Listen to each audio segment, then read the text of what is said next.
Hello student, आज अपन वर्ग 5वां विषय हिंदी और पाठ 13वां पहचान हमारी भाग 2। मैंने यहाँ पाठ का नाम लिखा हुआ नहीं है, फिर भी मैं चाहूँगा कि आप इसे देखें। पाठ्य पुस्तक क्रमांक 18 और 19। तो बच्चों, इस पाठ में हमें यह बताया गया है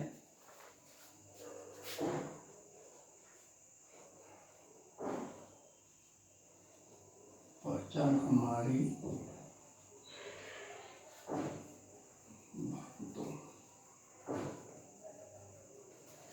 तो बच्चों, इस पाठ में हमें यह बताया गया है कि यहाँ पर दिखाए गए सभी स्वर, इससे पहले वाले पाठ जो होगा भाग 1 में तुम लोगों ने देखा होगा कि कौन से स्वर हमने जान गए थे और स्वर कौन से होते तुम्हें पता होगा।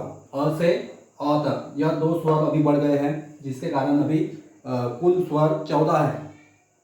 तो आज यहाँ हमें किन किन स्वरों के बारे में जान लेना है कि स्वरों का व्यंजनों में किस प्रकार से उपयोग किया जाता है।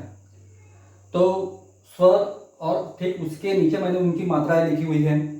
तो यह जो मात्राएं हैं, इन मात्राओं का प्रयोग हम लिखते समय शब्द में, वाक्यों में दोहराते हैं, लिखते हैं।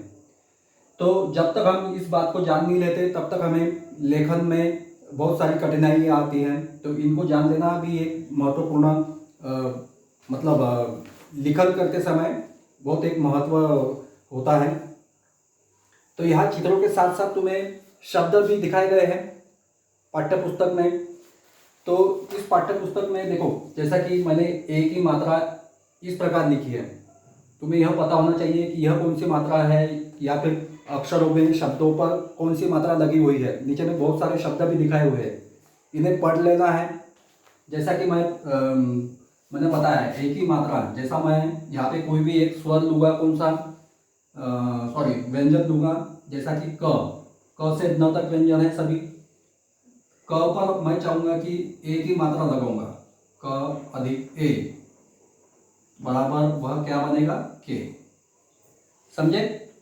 तो ठीक इसी प्रकार आई की मात्रा इस प्रकार होती है, ओ की मात्रा इस प्रकार होती है, औ की मात्रा इस प्रकार होती है, रू की मात्रा इस प्रकार होती है। यहाँ से सभी जो ऊपर वाले स्वर है, इनकी मात्राएं मैंने नीचे लिखी हुई है। इनका प्रयोग, इन सभी मात्राओं का प्रयोग लिखते समय यहाँ पर शब्दों में तुम्हें दिखाया होगा।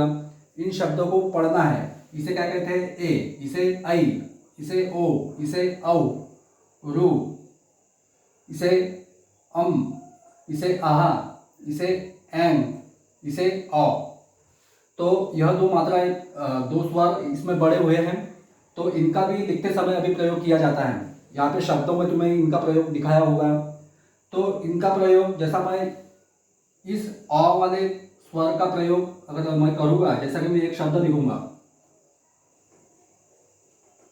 इसे पढ़ना है, पढ़ो इसे। इसे क्या लिखा मैंने? बॉल। जैसा कि ब पर आ की मात्रा बा होता है, और उस पर मैंने जो अ की मात्रा लगाई ऊपर, चंद्र के रूप में, वह ब ऐसा स्वर कहलाएगा या फिर उच्चार होगा। तो इन स्वर और उनकी मात्राओं को तुम्हें जान लेना है। साथ ही साथ यहाँ पर आए ऐसे शब्द, कम से कम 50 शब्द तुम्हें पाठ्य पुस्तक से खोजने हैं और लिखने हैं, और उनका वाचन सही उच्चारण के साथ, स्वर के साथ करना है। साथ ही साथ इस मात्रा को भी समझ लो। रू की मात्रा इस प्रकार होती है, जैसा कि मैं लिखूंगा पृथ्वी, तो प पर लगी हुई जो मात्रा है वह रू की है। ठीक इस प्रकार की मात्रा होती है। तो इन जैसी मात्राओं को तुम्हें जान लेना है, और यहाँ आए सभी शब्दों को लिखकर, इसके अलावा भी कई ऐसे 50 शब्द तुम्हें खोजने हैं। धन्यवाद।